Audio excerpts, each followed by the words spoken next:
खरंच मॅडम, यचम पद हे खूप जिम्मेदारी, ही ही जबाबदारी खूप मोठी असते आणि अवघड सुद्धा. तुम्ही खूप चांगल्या प्रकारे या जबाबदारीला सांभाळतात आणि मला असं वाटतं की तुम्ही मला या पदाला एक समजलं, पण मला नाही वाटत की या पदासाठी बरोबर होती की नाही. मी माझ्यातर्फे मी प्रयत्न केला, पण मी तुमच्यासारखी शाळा सांभाळू शकले नाही असे माझ्या मनात सदैव खंत राहील.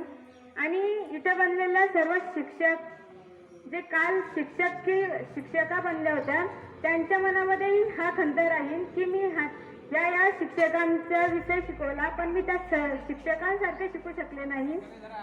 आणि विद्यार्थ्यांना एवढंच म्हणेल की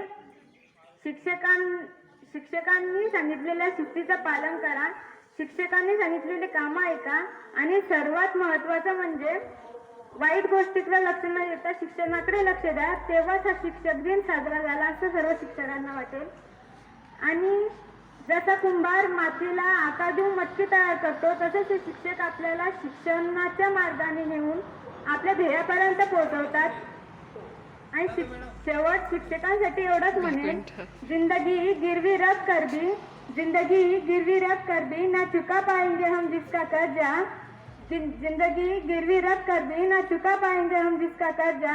माँ ही नहीं भगवान के बराबर, गुरु का भी है उतना ही महान दर्जा, गुरु का भी है उतना ही महान दर्जा. भगवान को भी भगवान बनने के लिए गुरु का ही ज्ञान काम आया था, पर माँ ने तो उंगली थाम कर कहा था चलो, पर चलना कहा है ये गुरु ने ही सिखाया था, ये गुरु ने ही सिखाया था. धन्यवाद. विषय शिकवला त्यांना कळला.